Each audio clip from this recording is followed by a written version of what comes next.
Hello friends, आज का हमारा video lecture active voice and passive voice present continuous tense को लेकर है। इसके पहले की वीडियो में हम active voice and passive voice के बेसिक कंसेप्ट के बारे में बता चुके हैं।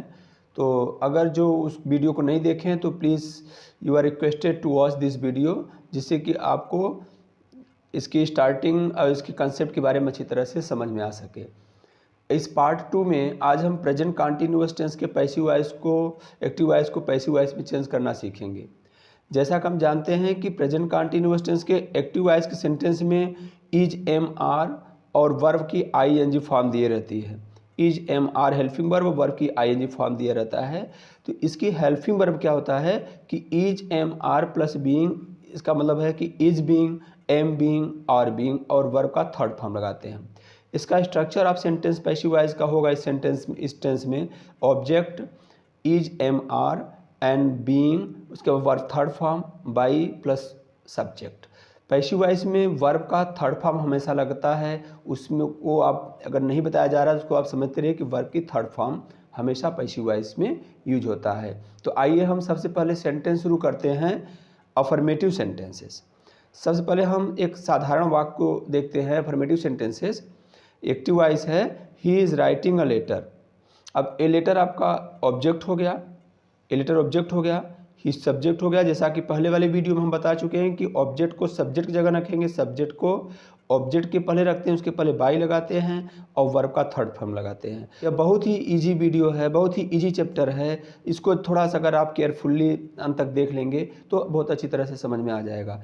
जैसा कि यहाँ पे जब इसमें इज राइटिंग है, एम राइटिंग है और राइटिंग है, तो इसके जगह हम बीइंग लगा देंगे। सिर्फ इसके जगह हम इज बीइंग, BEING, बीइंग। तो यहाँ पे he is writing a letter, a letter को हम सब्जेक्ट के रूप में यहाँ रखते हैं, सब्जेक्ट की प्लेस पर। तो ए लेटर के अकॉर्डिंग आएगा is being, is am are plus being है तो तीनों के साथ रहेगा इज बीइंग, एम बीइंग और बीइंग। ओके, तो he is writing a letter, तो ए लेटर के अकॉर्डिंग यहाँ इज आएगा, इसके साथ हम लगाएंगे being, a letter is being. Verb का थर्ड फॉर्म राइट है, राइटिंग का यहाँ पे वर्ब का third form written by he change into him. ये आपका पैसिव वॉइस हो गया। क्लियर? तो he is writing a letter is being written by him. अगर आपको पहचानना है और आसानी से पहचानना है तो जैसे यहाँ पे एक्टिव वॉइस में अगर इज राइटिंग लिखा हुआ है तो पैसिव वॉइस में आप समझिए उस जगह is being written, am being written और बीइंग रिटन हो जाएगा सब्जेक्ट के अकॉर्डिंग। ओके, एक सेकेंड सेंटेंस लेते हैं, दूसरा सेंटेंस लेते हैं। नेक्स्ट सेंटेंस है दे आर कॉलिंग मी। यहाँ पे सब्जेक्ट क्या है? मी। सॉरी, यहाँ ऑब्जेक्ट क्या है? मी को हम सब्जेक्ट की जगह रखेंगे, आई के अकॉर्डिंग क्या होगा? Am being. तो I am being, BING, I am being.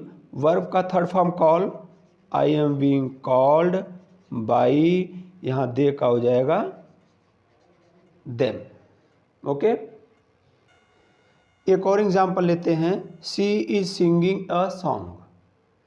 अब यहाँ पे देखते हैं ऑब्जेक्ट क्या है।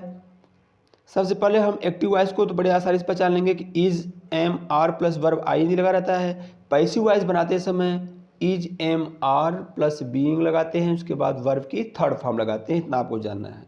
तो ए सॉन्ग हमारा ऑब्जेक्ट हो गया, यहाँ पर लगाएंगे ए सॉन्ग, ए सॉन्ग के according is being, am being और बी में क्या सेलेक्ट करना है? ए सिंगुलर सब्जेक्ट है इसलिए हम इज बीइंग लगाएंगे। A song is being, BEING, a song is being संग। यहाँ पे सिंगिंग का थर्ड फॉर्म होगा संग, SUNG बाई, यहाँ पे सी का हर।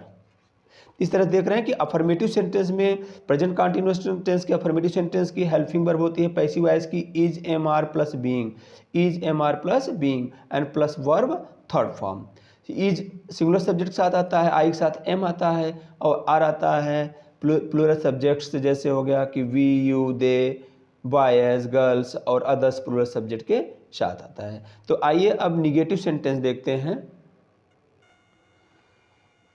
इस तरह से हम देखते हैं निगेटिव सेंटेंस में जब एक्टिव वॉइस है is not, am not, are not आता है, तो पैसिव वॉइस में हो जाता है is not being, am not being और आर नॉट बीइंग। क्या हो जाता है, यहाँ पे हम एक साथ इसको लिखेंगे इज़ नॉट बीइंग, फिर am not being, are not being. तो यहाँ पे देखते हैं एक सेंटेंस है, they are not doing work. यहाँ पे वर्क क्या हो गया, ऑब्जेक्ट हो गया, सिंगुलर सब्जेक्ट है, तो वर्क इसके अकॉर्डिंग क्या आएगा, इज नॉट बीइंग। यहाँ पे आर नॉट डूइंग है, तो are not doing, am not doing, am not doing, इस तरह के सेंटेंसेस है, तो उसके साथ हम नॉट बीइंग लगा देंगे। तो वर्क के साथ क्या आएगा, is not being, work doing है, इसको थर्ड फॉर्म लगाएंगे, नॉट बीइंग डन बाई, दे का चेंज क्या हो जाता है, देम। पिछले वीडियो में हम कैसे क्या चेंज आता है, दे का देम, आई का मी का आई, इस तरह से जो चेंजेज हैं प्रोनाउंस में, टेंस में, जो भी चेंजेज हैं उसके बारे में पिछले वीडियो में हम बताए हैं, जो कि पार्ट 1 में है। उसको आप देख लेंगे तो यह वीडियो और भी अच्छी तरह से समझ में आ जाएगा।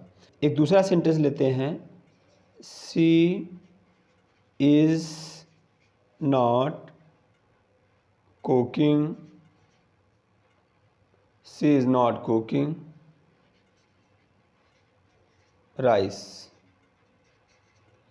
अब यहाँ पे राइस ऑब्जेक्ट है, rice is not being cooked by she का हर।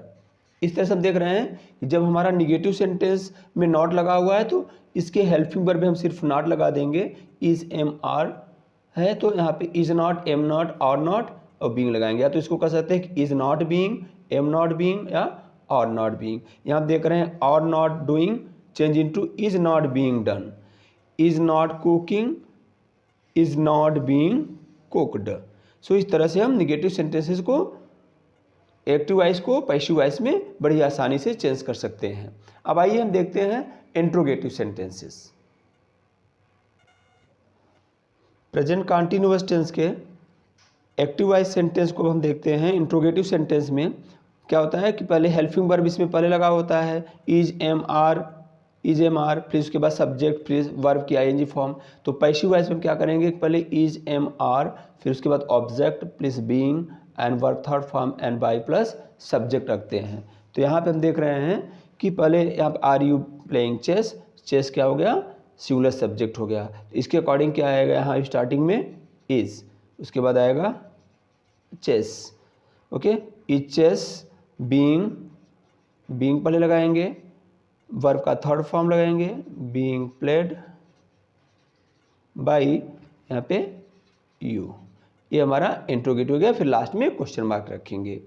अगर interrogative sentence W H family से रिलेटेड है, मीन्स डब्ल्यू एच वर्ड पहले आता है, हम सेम एग्जाम्पल को इसको रिपीट करेंगे। अगर इसके पहले हम यहाँ पे डब्ल्यू एच लगाते हैं, why are you playing, why are you playing chess, why are you playing chess, तो सेम सेंटेंस होगा पैसिव वॉइस सेंटेंस नंबर 1 की जैसे कि यहाँ पे पहले हम डब्ल्यू एच वर्ड्स को है तो डब्ल्यू एच वर्ड वैसे रखेंगे।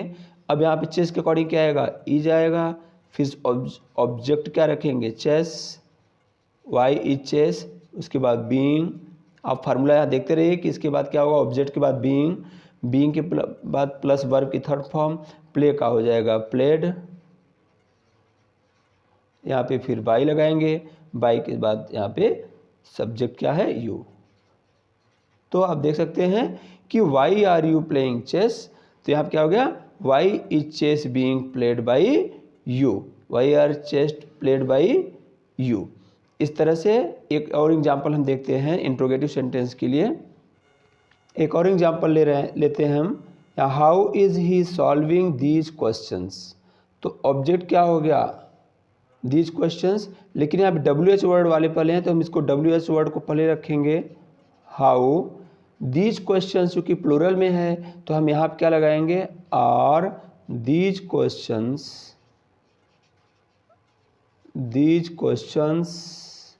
यहाँ पे उसके बाद क्या लगाएंगे, बीइंग वर्ब का थर्ड फॉर्म सॉल्व्ड, सॉल्विंग का सॉल्व्ड, SOLVED, सॉल्व्ड बाई ही का हिम। ओके। इंट्रोगेटिव का एक और एग्जाम्पल हम देखते हैं कि जब इंट्रोगेटिव का सेंटेंस हु से स्टार्ट होता है तो पैसिव वॉइस में हु को हम बाय हु में चेंज कर देते हैं। किसमें? पैसिव वॉइस को हम हु को बाय हु में चेंज कर देते हैं। जैसे यहाँ पे अगर हु है तो हु को हम बाय हु में चेंज कर देते हैं, who change into by whom. Who वाले सेंटेंस में सब्जेक्ट नहीं रहता है तो इसलिए हम हु को यहाँ बाय लगा देते हैं और यहाँ पे हु में चेंज कर देते हैं, हु को हम बाय हु में चेंज कर देते हैं। तो हु इज़ प्लेइंग क्रिकेट। अब इस सेंटेंस में हु है तो यहाँ पे हम हु को क्या करेंगे? बाय हु में चेंज करेंगे। पैसिव वॉइस में चेंज करते समय हु को बाय हु में चेंज कर देते हैं, बाय हुम। और उसके बाद यहाँ क्रिकेट ऑब्जेक्ट है तो ऑब्जेक्ट है क्रिकेट, उसके लिए क्या आएगा? इज बीइंग आता है। तो by whom is cricket being played, being played. इस तरह से आपका एग्जाम्पल हो गया कि हु को हम बाय हु में चेंज कर देते हैं। एक एग्जाम्पल देखते हैं इसी से रिलेटेड, आप जस्ट थिंक योर आंसर। यहाँ पे हो गया who is calling me, who is calling me. तो यहाँ पे मी ऑब्जेक्ट हो गया, यहाँ आएगा तो आई होगा, तो पहले हु को हम किस में चेंज करेंगे? बाय हुम में। हु को हम बाय हु में चेंज करेंगे। मी के अकॉर्डिंग यहाँ आएगा क्या आएगा? Am, by whom am I being called. यहाँ पे बीइंग लाएंगे, वर्ब का थर्ड फॉर्म कॉल का कॉल्ड हो जाएगा। सो इस तरह से देख रहे हैं कि हम इंट्रोगेटिव सेंटेंस को प्रेजेंट कंटीन्यूअस टेंस को चेंज करते समय हम क्या करते हैं? जब ये सेंटेंस इज एम आर से स्टार्ट होता है तो हम पैसिव वॉइस के सेंटेंस भी इज एम आर नए ऑब्जेक्ट के अकॉर्डिंग लाएंगे, और लेकिन जब उसके स्टार्टिंग में WH वर्ड होते हैं तो WH वर्ड रखते हैं। लेकिन जब सेंटेंस के स्टार्टिंग में हु लगा होता है तो हु को हम बाय हुम चेंज कर देते हैं, हु को हम बाय हु में चेंज करते हैं। बाकी के सभी जो भी रूल्स हैं अफर्मेटिव के सेंटेंस के ही जैसे यहाँ पे हम लोग रखते हैं। मैं ऐसा करता हूँ कि आप सबको active voice and passive voice का पार्ट सेकंड अच्छी तरह से समझ में आ गया होगा कि प्रेजेंट कंटीन्यूअस टेंस को पैसिव वॉइस में कैसे चेंज कर सकते हैं, उसके अफर्मेटिव सेंटेंस, नेगेटिव सेंटेंस और इंट्रोगेटिव सेंटेंस को कैसे पैसिव वॉइस में चेंज किया जाता है। और आपको कोई और प्रॉब्लम है तो आप प्लीज़ इसके पहले का वीडियो पार्ट 1 देखिए जहाँ पे बेसिक कंसेप्ट बताया गया है एक्टिव वॉइस और पैसिव वॉइस के बारे में। तो यह वीडियो देखने पर और अच्छी तरह से समझ में आएगा। तो I hope that you understood this video very well. Thank you for watching once again.